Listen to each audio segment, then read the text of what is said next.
হিন্দু রাজ্যের আদাব নমস্কার।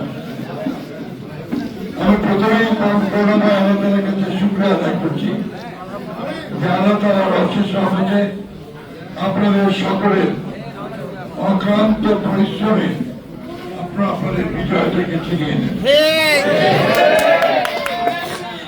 শুধু এই আসনে নয়, ইনশাআল্লাহ আমরা আমাদের পাশের যে দুটো আসন 2 এবং 3 ইনশাআল্লাহ সে দুটো আমরা নিশ্চয়ই পেয়ে যাব। তারপরে একটা আসনের আমার প্রিয় ভাইয়ের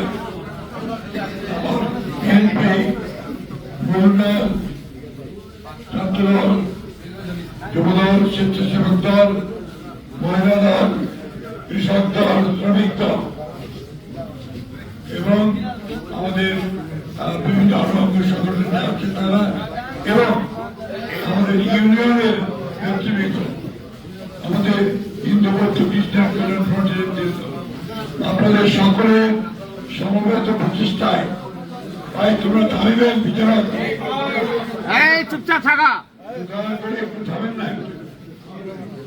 সকলের সমবেত প্রচেষ্টায় আমরা বিজয় অর্জন করি। কিন্তু এই বিজয়টা আরো সুদৃঢ় করতে হবে, আমাদের সংগঠনকে আরো শক্তিশালী করতে হবে, যেন ভবিষ্যতে আমরা আরো বড় বিজয় অর্জন করতে পারি। কথা আজকে আমি খুব পরিষ্কার বলছি আপনাকে, আমরা কোন অপরাধমূলক কার্যক্রমকে বরদাস্ত করব, যত বড়ই হোক, যদি আমাদের দলের সুনাম ক্ষুণ্ণ হয়, আমাদের কোন সুনাম ক্ষুণ্ণ হয়, তাহলে তার বিরুদ্ধে ব্যবস্থা নিতে আমরা এতটুকু দ্বিধা করব। আপনারা মনে করতে পারেন যে আপনারা জিতেছেন, এমপি হবেন, সরকার গঠন করবেন, যা খুশি তাই করতে পারবেন, এটা করতে পারবেন না। আইনের বাইরে কেউ কোনো কিছু করতে পারবেন না। আছেন তারা আপনাদেরকে সবসময় গাইড করেছেন, তাদের সঙ্গে কথা বলবেন, পরামর্শ করবেন, আমি সবসময় তা করে থাকতে পারবো। কিন্তু আমাদের নেতা আছে তো, তাদের সঙ্গে কথা বলে কাজ করবেন। আবার রিপিট করবো যে আমি আপনাদের কাছে চিরকৃতজ্ঞ এই জন্যই যে আপনারা ঠাকুরগাঁও সোয়ান থেকে রক্ষা করেছেন।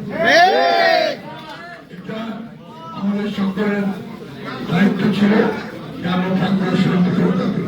আমি ঠাকুরের নেতৃবর্গকে আবারও আন্তরিক ধন্যবাদ, কৃতজ্ঞতা জানাচ্ছি, আমাদের প্রভুবাদের কৃতজ্ঞতা আন্তরিক জানাচ্ছি। বিশেষ করে আমাদের ঠাকুরগাঁওবাসী যারা আমাদের ভোট দিয়েছেন তাদেরকে আমরা আন্তরিক কৃতজ্ঞতা জানাচ্ছি। প্রিয় ভাইয়েরা, একটা কথা সবসময় মনে রাখবেন, এই বিজয় ফলপ্রসূ হয় যদি সেটা আপনার অনেক লম্বা হয়, অর্থাৎ দীর্ঘস্থায়ী হয়। আপনার সুনাম যখন তাহলে আপনি আবার জয়লাভ করবেন, তাই না? আর কোন রকম কনফ্রন্টেশনের সঙ্গে সংঘর্ষের মধ্যে চলবে না। এইরকম কোন রাজনৈতিক দলের সঙ্গে, কোন ব্যক্তির সঙ্গে কোন রকম সমস্যা যাবে না। আমাদের কাছে আমি আপনাদের কাছে আন্তরিকভাবে প্রকাশ করছি। আপনাদেরকে এই কথা বলে শেষ করবো, আসুন আগামী দিনগুলোতে আমরা আমাদের বিজেপিকে আরো শক্তিশালী করব।